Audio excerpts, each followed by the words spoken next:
Definition of residue classes modulo n. A residue class is a class of all integer. मतलब एक residue class जो है सभी integers का एक क्लास होता है. Which are mutually congruent for a given modules.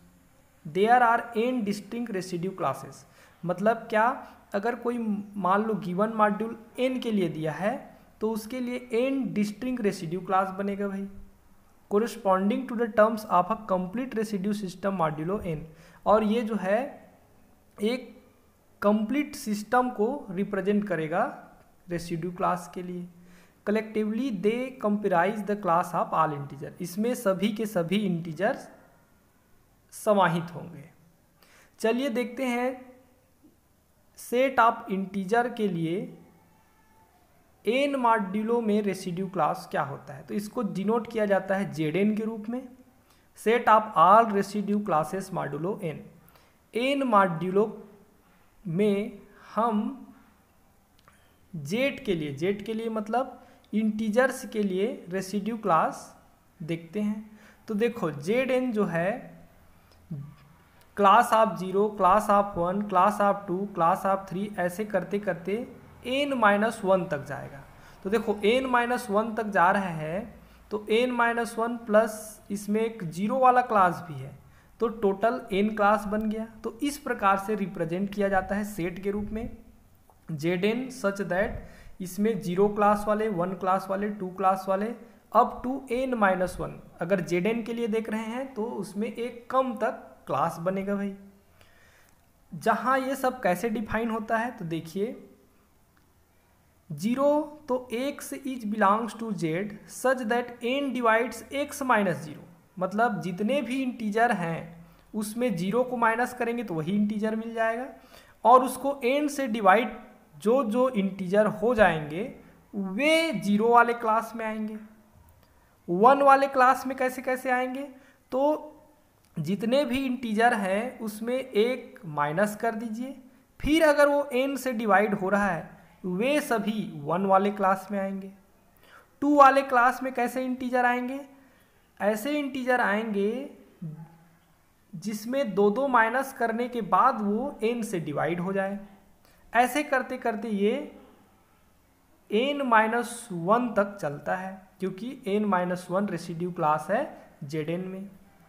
चलिए एक एग्जांपल देखते हैं, इसमें आपको कंप्लीट समझ आ जाएगा कि किस प्रकार से क्लास बनता है. तो देखिए Z4 लेते हैं तो ये कैसा होगा भाई, set of all residue classes modulo 4. जितने भी 4 मॉड्यूलो के लिए क्लास बनेंगे वे सभी को Z4 रखेगा. तो देखो Z4 का स्ट्रक्चर कैसे होगा, तो ये रखेगा 0 क्लास वालों को, 1 क्लास वालों को, 2 क्लास वाले को, 3 क्लास वालों को. क्यों, क्योंकि n-1 क्लास तक रखता है n के लिए, Zn के लिए. तो ये Z4 है तो 4-1 मतलब 3 क्लास तक रखेगा. तो देखिए 0 कैसे डिफाइन होगा, तो 0 क्लास आपका x is belongs to z मतलब ऐसे इंटीजर जो कि x में 0 माइनस करने के बाद वो 4 से डिवाइड हो जाए. तो देखो जितने सारे इंटीजर हैं सबको ले सकते हैं 1 2 3 4. अब देखो 1 2 3 4 ये सब ले लिए, इधर माइनस वाले भी ले लिए. तो 4 से जो डिवाइड हो तो 0 to 4 से डिवाइड हो जाएगा, 4 भी हो जाएगा, 8 भी हो जाएगा, -4 हो जाएगा, -8. तो ये सभी के सभी इस क्लास में आएंगे 0 क्लास में. चलिए देखिए क्लास 1 के लिए, तो क्लास 1 में कैसे इंटीजर आएंगे, तो ऐसे इंटीजर आएंगे जिसमें एक कम करने पर वो 4 से डिवाइड हो जाए भाई. एक कम करने पे 4 से डिवाइड हो जाए. इसका स्ट्रक्चर दिख रहा है आपको. तो देखो जैसे इसमें सभी इंटीजर में देखो ना, एक में अगर 1 माइनस हो जाए तो 0 हो जाएगा, तो 0 होगा तो 4 से डिवाइड हो रहा है तो इसलिए 1 बिलोंग करेगा. 5 में 1 माइनस करोगे तो 4 आ जाएगा और 4 से 5-1 जो है डिवाइड हो रहा है इसलिए वो भी इस सेट में आ जाएगा. परंतु जैसे आप बोलोगे 6 तो 6-1 करोगे तो 5 आएगा, तो 5 तो 4 से डिवाइड नहीं होता इसलिए इस सेट में नहीं आएगा. तो ऐसे सेट है ये जिसमें 1 माइनस करने पर 4 से डिवाइड हो जाए. तो इस प्रकार से क्लास 1 बन गया। क्लास 2 में कैसे एलिमेंट आएंगे, जिसमें 2 माइनस करेंगे, जितने भी इंटीजर है उसमें 2 माइनस करेंगे और 2 को माइनस करने पर वो 4 से डिवाइड हो जाए, ऐसे एलिमेंट इसमें आएंगे भाई। तो देखिए 2 को चेक कीजिए, तो 2 माइनस 2 0 हो गया और 0 4 से डिवाइड हो जाता है, इसलिए 2 इसमें बिलोंग कर रहा है।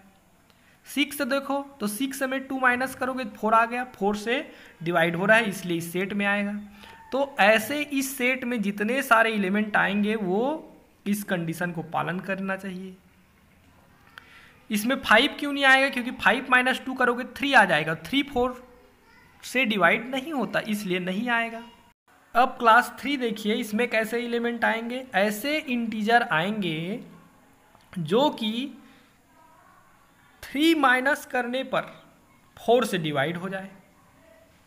जैसे देखो ना -5, तो -5 में -3 करोगे तो -8 हो गया, तो वो 4 से डिवाइड हो जाएगा। -1 में -3 करोगे तो -4 हो गया, वो भी 4 से डिवाइड हो जाएगा। इस तरह से ये क्लास 3 होता है। अब 4 क्लास क्यों नहीं करते भाई, इसमें 3 तक ही क्यों होता है क्लास। तो देखो अगर 4 क्लास करोगे तो वो 4 तो फिर मॉड्यूलो लोगे, 4 मॉड्यूलो तो खुद 0 के बराबर हो जाएगा, इसलिए अलग से 4 5 6 नहीं किया जाता। अगर Z4 के लिए निकाल रहे हो तो 3 तक निकालिए, क्योंकि 4 मतलब तो फिर से 0 हो जाएगा, 5 मतलब फिर से 1 क्लास बनाएगा, 6 मतलब फिर से 2 क्लास बनाएगा, इसलिए आगे निकालने की ज़रूरत नहीं पड़ती है। साथ ही साथ एक चीज़ और ध्यान दीजिए, देखो इसमें कंप्लीट इंटीजर आ जाते हैं, जैसे देखो 0 1 -1 भी दिख रहा है आपको, -2 2 3 -3, तो इस तरह से इसमें सारे के सारे इंटीजर आ जाएंगे। और आपको पता है कि सेट ऑफ इंटीजर क्या बनाता है, एक ग्रुप बनाता है, तो इसलिए हर रेसिड्यू क्लास एक ग्रुप बनाता है, तो ये भी एक जानने वाली चीज़ है इसमें। तो इस तरह से रेसिड्यू क्लासेस मॉड्यूलो n के लिए, मॉड्यूलो 2 के लिए, मॉड्यूलो 1 के लिए, हर मॉड्यूलो के लिए हम जनरेट कर सकते हैं और वे सारे के सारे एक ग्रुप भी होते हैं। नेक्स्ट क्लास में यूनिट के बारे में देखेंगे। आज के लिए इतना ही। Thank you.